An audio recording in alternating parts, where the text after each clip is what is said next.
사사기 14장.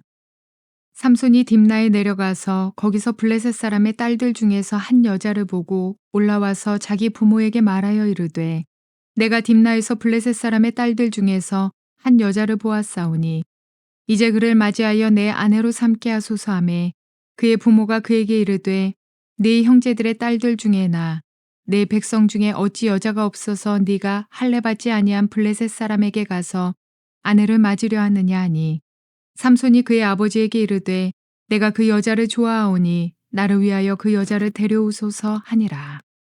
그때에 블레셋 사람이 이스라엘을 다스린 까닭에 삼손이 틈을 타서 블레셋 사람을 치려 함이었으나 그의 부모는 이 일이 여호와께로부터 나온 것인 줄은 알지 못하였더라. 삼손이 그의 부모와 함께 딥나에 내려가 딥나의 포도원에 이른즉 젊은 사자가 그를 보고 소리 지르는지라. 여호와의 영이 삼손에게 강하게 임하니 그가 손에 아무것도 없이 그 사자를 염소 새끼를 찢는 것 같이 찢었으나 그는 자기가 행한 일을 부모에게 알리지 아니하였더라. 그가 내려가서 그 여자와 말하니 그 여자가 삼손의 눈에 들었더라. 얼마 후에 삼손이 그 여자를 맞이하려고 다시 가다가 돌이켜 그 사자의 주검을 본즉 사자의 몸에 벌떼와 꿀이 있는지라. 손으로 그 꿀을 떠서 걸어가며 먹고 그의 부모에게 이르러 그들에게 그것을 들여서 먹게 하였으나 그 꿀을 사자의 몸에서 떠왔다고는 알리지 아니하였더라. 삼손의 아버지가 여자에게로 내려가매 삼손이 거기서 잔치를 베풀었으니 청년들은 이렇게 행하는 풍속이 있음이더라. 무리가 삼손을 보고 30명을 데려와서 친구를 삼아 그와 함께하게 한지라.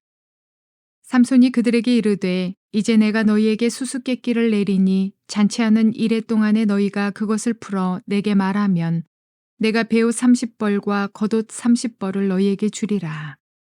그러나 그것을 능히 내게 말하지 못하면 너희가 내게 배옷 30벌과 겉옷 30벌을 줄지니라 하니, 그들이 이르되 네가 수수께끼를 내면 우리가 그것을 들으리라 하매, 삼손이 그들에게 이르되 먹는 자에게서 먹는 것이 나오고 강한 자에게서 단 것이 나왔느니라 하니라. 그들이 사흘이 되도록 수수께끼를 풀지 못하였더라. 일곱째 날에 이르러 그들이 삼손의 아내에게 이르되, 너는 네 남편을 꾀어 그 수수께끼를 우리에게 알려달라 하라. 그렇지 아니하면 너와 네 아버지의 집을 불사르리라. 너희가 우리의 소유를 빼앗고자 하여 우리를 청한 것이 아니냐. 그렇지 아니하냐 하니, 삼손의 아내가 그의 앞에서 울며 이르되, 당신이 나를 미워할 뿐 아니요 사랑하지도 아니하는도다.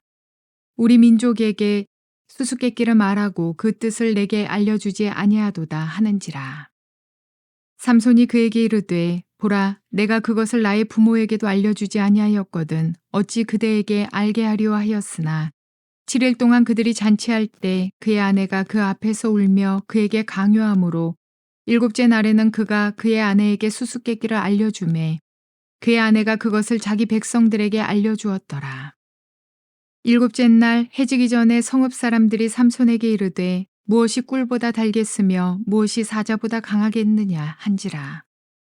삼손이 그들에게 이르되, 너희가 내 암송아지로 밭갈지 아니하였더라면 내 수수께끼를 능히 풀지 못하였으리라 하니라. 여호와의 영이 삼손에게 갑자기 임하심에 삼손이 아스글론에 내려가서 그곳 사람 30명을 쳐 죽이고 노략하여 수수께끼 푼 자들에게 옷을 주고 심히 노하여 그의 아버지의 집으로 올라갔고, 삼손의 아내는 삼손의 친구였던 그의 친구에게 준 바 되었더라. 좋은 날입니다. 성령님께서 오늘도 여러분들의 심령 가운데 큰 은혜와 평강으로 함께하여 주시기를 주님의 이름으로 축복합니다. 오늘 저는 여러분들과 함께 사사기 14장 말씀으로 영웅의 일탈 삼손이라고 하는 그런 제목을 가지고 은혜를 나누기를 원합니다. 우리는 지난 시간 사사기 13장을 통해서 사사 삼손이라고 하는 사람의 출생 배경에 대한 이야기들을 살펴보았습니다. 13장의 출생 이야기는 이 사사기를 읽는 독자들로 하여금 많은 기대를 하게 만듭니다. 어떤 기대입니까? 야, 이 삼손을 통해서 하나님의 위대한 일이 나타나겠구나. 하나님이 천사를 보내셔서 그 어머니에게 이 이 아이가 특별한 아이라고 하는 것을 말씀하시는 그런 내용을 보아서, 또한 그렇게 태어난 아이가 나시린이로서 태어나게 된다는 것에 대해서도 그렇고, 또한 그렇게 태어나서도 하나님의 축복이 그 다른 어떤 사사에게도 임하지 않았던 그 축복이 그 아이에게 임했다는 것, 이런 것을 통해서 봤을 때 이 삼손은 특별한 부르심이 있어, 그리고 이 삼손을 통해서 위대한 일이 나타날 거야 라는 것을 우리에게 기대하게 만듭니다. 자, 그런데요, 14장으로 넘어와서 이제 삼손의 이야기가 본격적으로 시작되어지는 이 단계에 우리는 굉장히 당혹감을 느끼게 되어집니다. 그것이 무엇입니까? 그 삼손의 첫 번째 이야기에 대한 이야기가 바로 여자 이야기로 시작되기 때문이죠.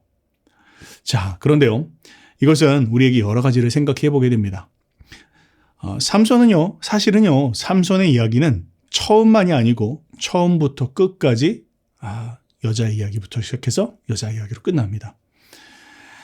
삼손이 사실 우리가 그 성경학교나 이런 데에서 삼손과 들릴라 이런 이야기 많이 들었죠. 그런데 사실은 들릴라만 있었던 게 아니고 들릴라 이외에도 다른 두 명의 여자가 있었습니다. 자, 그런 걸로 봐서 삼손은 굉장히 정욕에 치우쳤던 사람이었구나라는 것을 이 사사기 저자는 우리에게 이야기를 해주고 있어요. 자, 그런데요, 여러분, 성경을 우리가 볼 때 우리는 성경을 어떻게 읽어야 되는지에 대한 부분들을 한번 생각해보고 볼 필요가 있습니다. 저희가 무슬림들에게 또 때로는 전도를 하고 이야기를 나눠보면 그 사람들은 이런 이야기들을 할 때가 있습니다. 당신들이 가지고 있는 성경은 참 믿을만하지가 못합니다. 그러면서 왜 그러냐고 그렇게 물어보면, 아니, 우리가 가지고 있는 우리의 경전에는 신이 직접 계시를 통해서 무엇을 해라 하지 말아라 이렇게 이야기하는데, 당신들이 이야기하고 있는 책 안에는 너무나 이상한 이야기들이 많이 있습니다. 이런 이야기들, 오늘 보는 것처럼 여자를 사귄 이야기들, 혹은 어떤 민족을 죽인 이야기들, 이런 정말 성경의 이야기라고 생각하기는 어려운 그런 이야기들이 있는 거로 봐서 당신들이 가지고 있는 성경은 그거는 옳은 성경이 아닙니다, 이런 이야기를 하는 사람들이 있습니다. 그런데 그것은 성경을 몰라서 하는 이야기입니다. 하나님은요, 물론 그렇게 직접적으로 계시를 주실 수도 있겠죠. 그러나 하나님은 당신을 역사 가운데에서 보여주기를 원하셨습니다. 하나님이 어떤 존재인지에 대한 걸 수많은 긴 역사 안에서 다양한 사람들의 삶을 통해서 그들의 삶의 배경과 삶의 모습과 그들의 경험과 모든 것을 활용해서 하나님이 누구신지를 보여주시는 분이십니다. 뿐만 아니라 성경은요, 어떤 그런 위인전이 아닙니다. 그냥 어떤 한 사람의 단점 다 지우고 장점만 딱 이야기하는, 그래서 우리가 이런 걸 배웁시다 라고 이야기하는 책도 아니라는 것이죠. 이 사람의 실패와 성공과 장점과 단점과 삶의 모든 이야기를 통해서 그런 사람을 통해서도 하나님의 역사가 어떻게 나타났는가에 대한 부분들을 기록하고 있는 것이 바로 성경이라는 것입니다.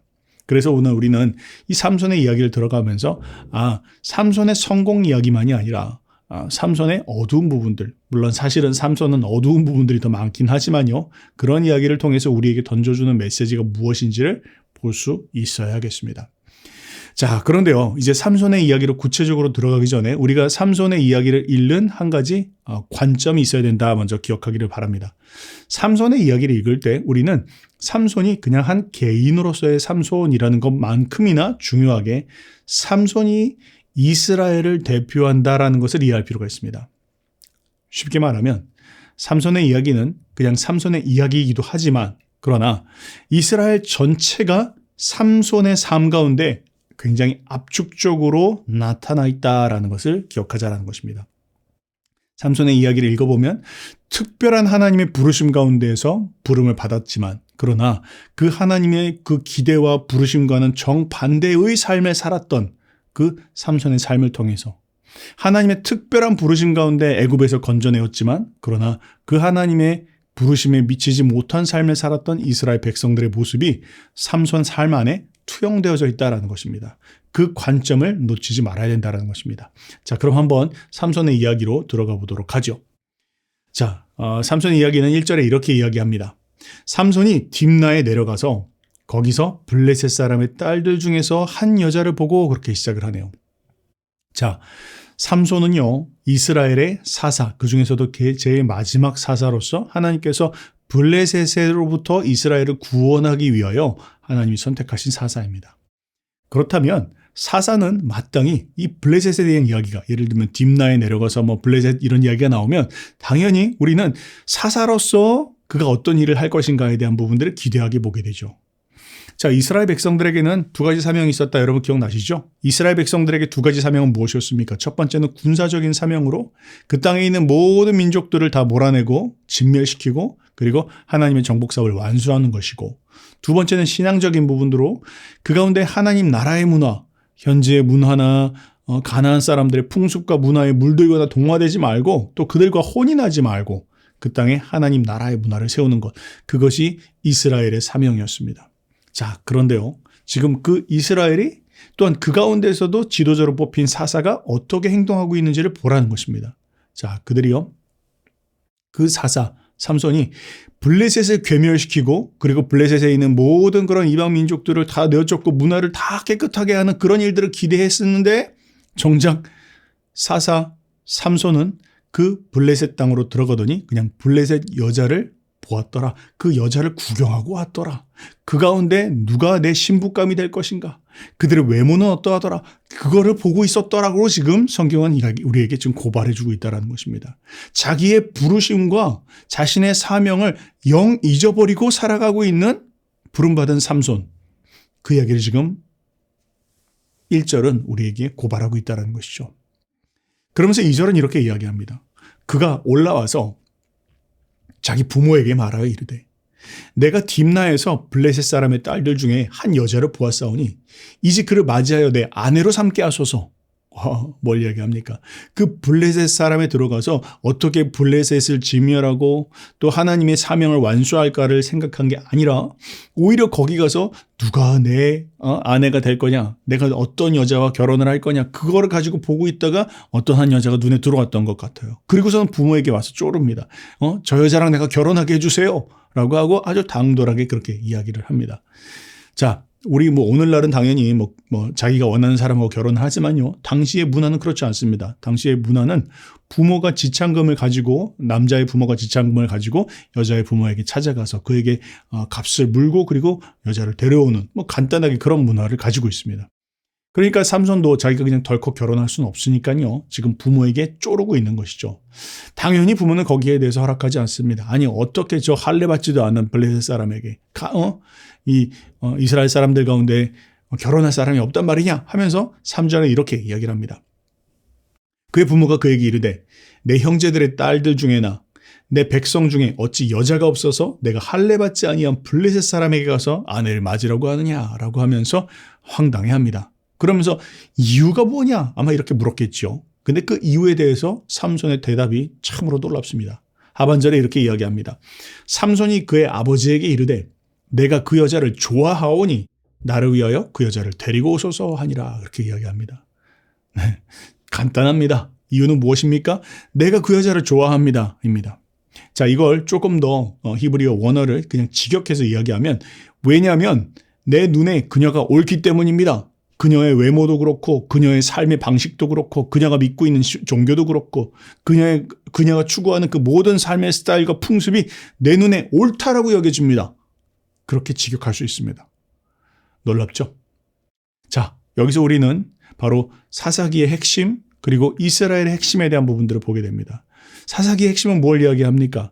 이스라엘 백성들이 내 소견에 옳은 대로 행하더라. 기준이 무엇이냐? 바로 내 눈에 오르면 그것이 기준이고 내 마음에 들면 그것이 옳은 것이고 내가 하고 싶은 것 그것이 참 선이고 그것이 정의다 라고 하는 그 시대의 사람들을 고발해주고 있다는 것이죠. 여러분 어떻습니까? 오늘날 이 시대는 어떻습니까? 또한 여러분들은 어떻습니까? 우리는 이 사사시대 사람들과 다릅니까? 우리는 우리의 기준을 정말로 내려놓았습니까? 하나님의 말씀이 기준이고 하나님의 성령의 인도하심이 우리의 삶의 기준입니까? 아니면 내 눈에 내 판단에 옳은 것, 내가 생각하기에 바른 것, 내가 생각하기에 중요한 것, 그것이 중요한 것이고 그것이 내 길이고 그것이 선이고 혹시 이것이 우리의 삶의 모습은 아닙니까? 삼손은 지금 그것을 우리에게 고발해주고 있는 역할을 하고 있다는 것이죠. 삼손은 이렇게 이야기합니다. 내 눈에 그녀가 옳습니다. 내 눈에 그 여자가 좋아 보입니다. 그러면 끝 아닙니까? 라고 하고 부모에게 단도직입적으로 이야기를 하더라는 것입니다. 여러분 우리에게는 무엇이 기준이 되어야 합니까? 하나님의 말씀이 기준이 되어야 하고요. 하나님의 성령께서 우리의 삶을 어떻게 이끌어 가시는지 그것이 우리의 삶의 기준이 되어야 합니다. 그러나 우리가 내 눈에 오른 것, 내 기준에 오른 것, 우리가 그것을 추구하기 시작하면 삼손이나 다를 바 없는 사사시대 사람들이나 다를 바 없는 삶을 살아간다는 거 우리가 기억해야 할 것입니다. 세상이 왜 이렇게 망가지고 있습니까? 관계는 왜 이렇게 깨어지고 있습니까? 왜 사람들의 갈등과 전쟁은 끊어지질 않습니까?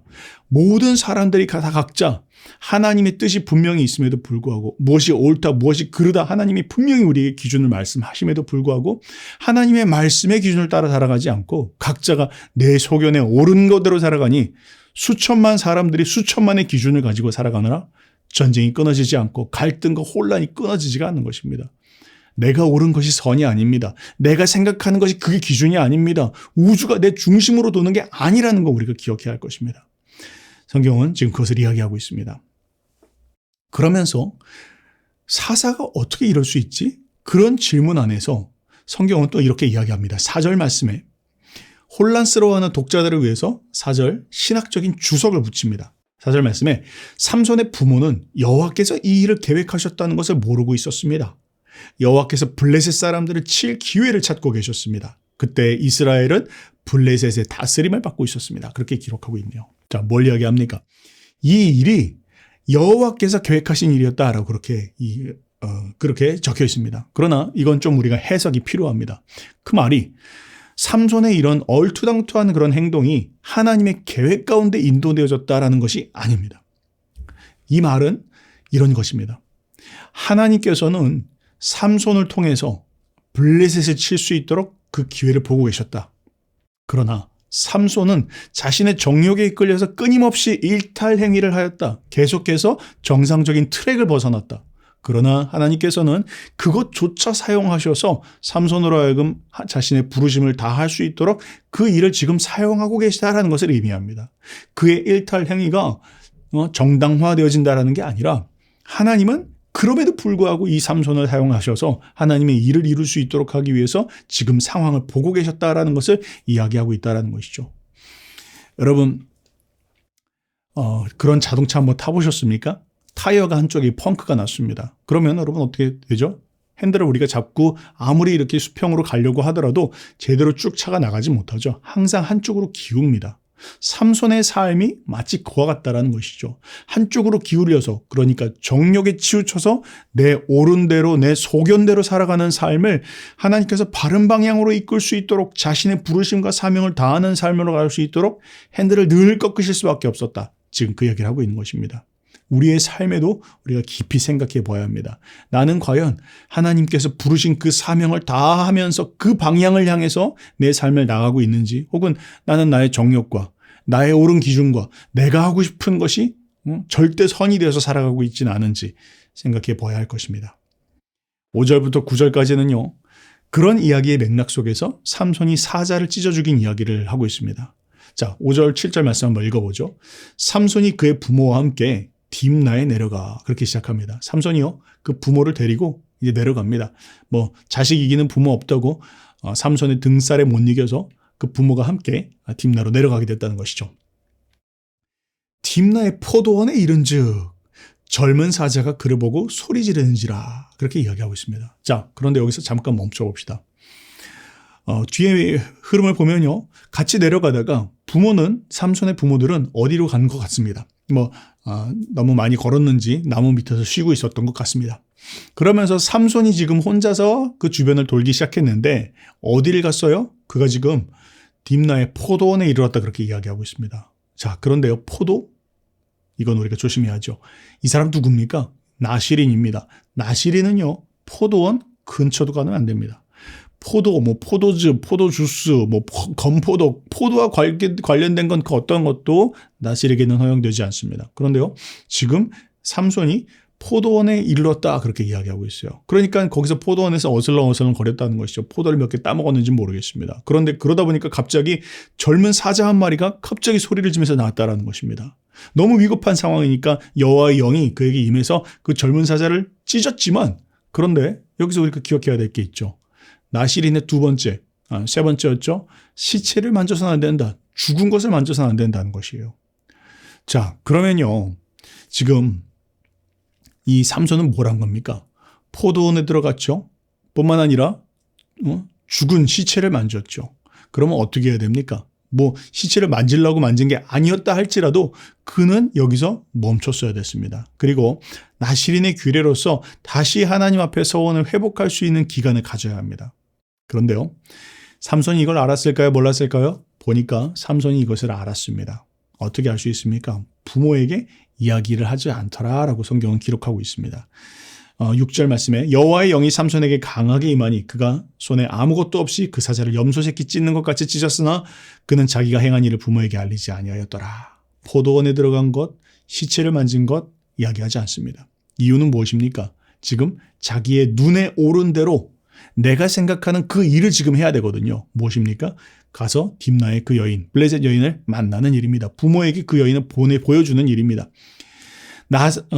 이 사람이 나시린으로서의 규례가 어떻게 됐던 그건 중요한 게 아니다. 지금 중요한 내 일을 이루는 것이 중요하다라고 하고 부모를 끌고 가는데 바빴다라는 것입니다.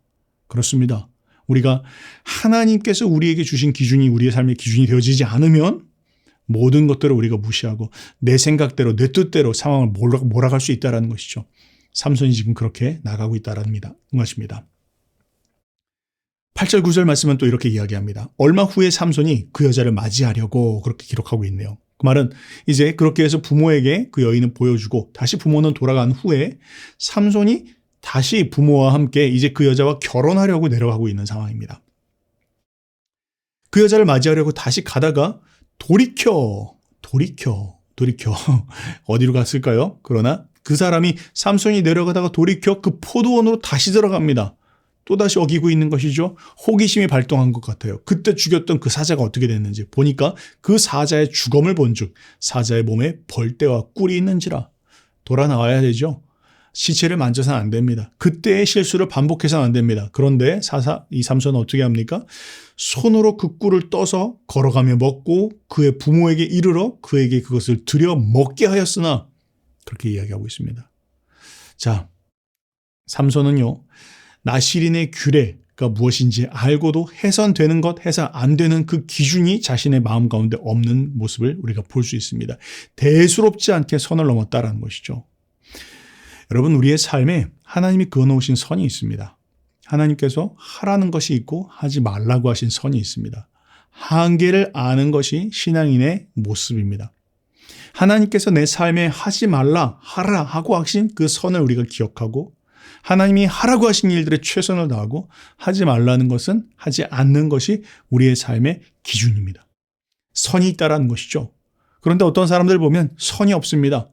해야 될 게 뭔지 안 해야 될 건지 뭔지 그냥 자기 하고 싶은 대로 하는 사람들이 있습니다. 이런 사람들은 하나님을 모르는 사람들입니다. 그러나 하나님을 아는 사람, 하나님을 경외하는 사람들은요, 자신의 삶의 기준이 분명합니다. 삼손은 안타깝게도 자신의 삶의 기준이 없는 그런 사람이었다. 옳은 대로 사는 사람이었다라는 것을 지금 우리에게 이야기하고 있습니다. 심지어 부모에게도 죄를 짓게 하였다라고 그렇게 지금 이야기를 하고 있습니다. 10절부터 20절 말씀은요. 그렇게 해서 삼손이 결혼하게 된 이야기들을 기록하고 있는데요. 자, 이렇게 시작을 합니다. 10절 말씀에 삼손의 아버지가 여자에게로 내려가매 삼손이 거기서 잔치를 베풀었으니 청년들은 이렇게 하는 풍속이 있었다. 그렇게 이야기하면서 11절에 무리가 삼손을 보고 30명을 데려와서 친구로 삼아 그와 함께 있게 한지라. 12절에 삼손이 그들에게 이르되 이제 내가 너희에게 수수께끼를 내리니 잔치하는 이래 동안 너희가 그것을 풀어 내게 말하면 내가 배옷 30벌과 겉옷 30벌을 너희에게 주리라. 그러나 그것을 능히 너희가 말하지 아니하면 너희가 내게 배옷 30벌과 겉옷 30벌을 줄지니라 하니 그들이 이르되 내 수수께끼를 내면 우리가 그것을 들으리라 하매 삼손이 그들에게 이르되 먹는 자에게서 먹는 것이 나오고 강한 자에게서 단 것이 나왔느니라 하니라. 그들이 사흘이 되도록 수수께끼를 풀지 못하였더라. 그렇게 이야기합니다. 자, 삼손이 이제 부모를 데리고 결혼식에 참여를 합니다. 자신의 결혼식입니다. 그런데요, 이 결혼식의 풍습을 보니까 삼손은 이스라엘의 풍속을 완전히 벗어난 상태입니다. 지금 이 풍속에 대해서 많은 그런 학자들이 이야기하는 게 이 풍속은 블레셋 사람들의 풍속이다 그렇게 이야기합니다. 블레셋 사람들은요 결혼을 하면 신랑 옆에 남자 친구들을 붙여줍니다. 그리고 그들과 함께 술을 진탕 마시면서 자신의 속 얘기를 이렇게 꺼내는 거예요. 그럼 어떤 사람인지 알아보도록 하기 위한 거겠죠. 속 얘기도 나누고 또 취하면서 자신의 어떤 뭐 실수도 보기도 하고 저 사람이 진짜 어떤 사람인지 평가해 보기도 하고 뭐 그런 시간을 갖는 거 이 블레셋 풍습입니다. 그리고 또한 그러면서 같이 수수께끼도 내고 노래도 부르고 뭐 그런 여흥의 시간을 갖는 거 이것도 마찬가지로 블레셋의 풍습입니다. 사사 삼손은 이스라엘의 풍속을 벗어나서 아까 자기가 이야기한 것처럼 내 눈에 그것이 옳습니다. 그 여인도 옳고 그들의 풍습도 옳고 그들의 종교도 옳고 이런 완전한 혼합 가운데 빠져 있구나라는 것을 성경은 지금 우리에게 이야기해 주고 있다는 것이죠. 자, 그러면서 이제 내기를 합니다. 겉옷과 속옷 각각 30벌씩을 주는 것이다. 만약 내가 이기면 너희가 나에게 30벌씩 30벌씩 60벌을 주는 것이고 만약 내가 진다면 내가 너희들에게 30벌씩 30벌씩 한 사람이 30명이니까 한 사람이 2벌씩 주는 것이겠죠. 그렇게 내기를 합니다. 자, 그러면서 내기의 내용을 보니까 이런 이야기를 합니다. 먹는 자에게서 먹는 것이 나오고 강한 자에게서 단 것이 나오니라 그렇게 이야기하네요. 먹는 자, 먹는 것. 강한 자, 단 것, 뭘 이야기합니까? 이거 지금 자기의 경험을 이야기하는 것입니다. 사자, 무엇이든지 먹어치우는 그런 동물이죠. 근데 그에게서 꿀이 나왔습니다. 먹는 것이 나왔다는 것이죠. 강한 자, 사자입니다. 그에게서 단 것이 나왔다, 꿀이 나왔다는 걸 이야기합니다. 자, 이걸 맞출 수 있을까요? 자기의 경험인데 이걸 맞출 수 있는 사람이 아무도 없죠.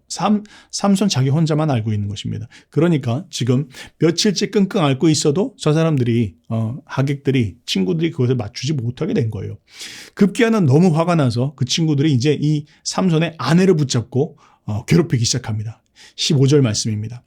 7째 날에 이르러 그들이 삼손의 아내에게 이르되 너는 내 남편을 꾀어 그 수수께끼를 우리에게 알려달라 하라. 그렇지 아니하면 너와 내 아버지의 집을 불사르리라. 너희가 우리의 소유를 빼앗고자 하여 우리를 청한 것이 아니냐? 그렇지 아니하냐? 너 남편하고 짜고 지금 우리 것들 다 빼앗으려고 지금 이런 얼토당토하는 그런 수수께끼를 낸 것이지? 라고 하면서 그 여인을 괴롭힙니다. 그 이야기를 듣자 여자가 난리가 났습니다. 삼손에게 와서 제발 좀 이야기를 해달라고 울며 불며 난리가 났습니다.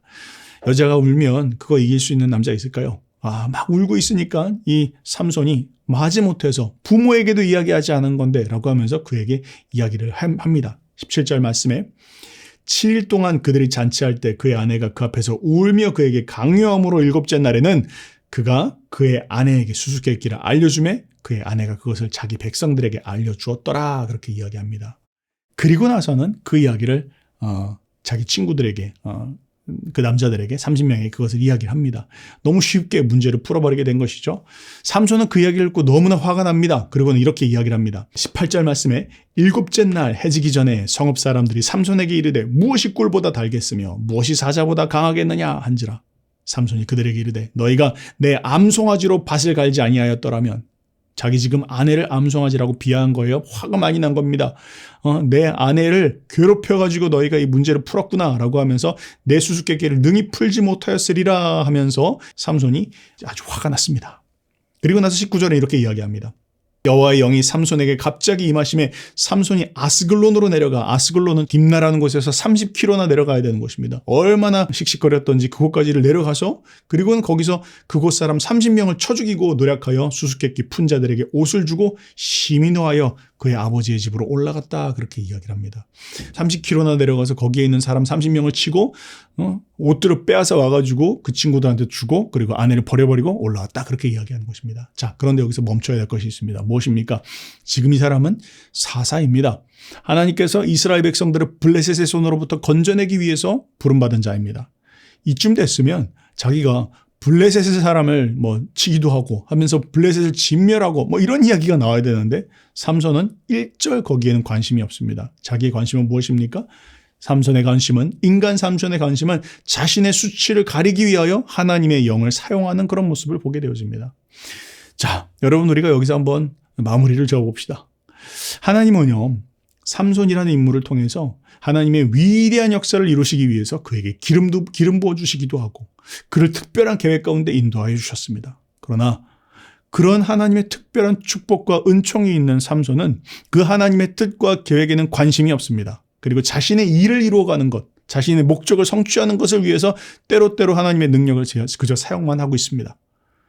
이것이 바로 그때 당시의 이스라엘 백성들의 모습이고 또한 이것이 오늘날 우리의 모습은 아니냐고 사사기는 우리에게 질문을 던지고 있습니다. 여러분, 하나님은 우리를 이 세상으로부터 건져내셨습니다. 그리고 이 세상 앞에 우리는 사사로서의 부르심을 받고 살아가는 사람들입니다. 하나님의 특별한 계획이 한 사람 한 사람에게 있습니다. 그렇다면 우리는 질문해 봐야 합니다. 나는 그 하나님의 부르심과 사명을 감당하면서 살아가고 있는가?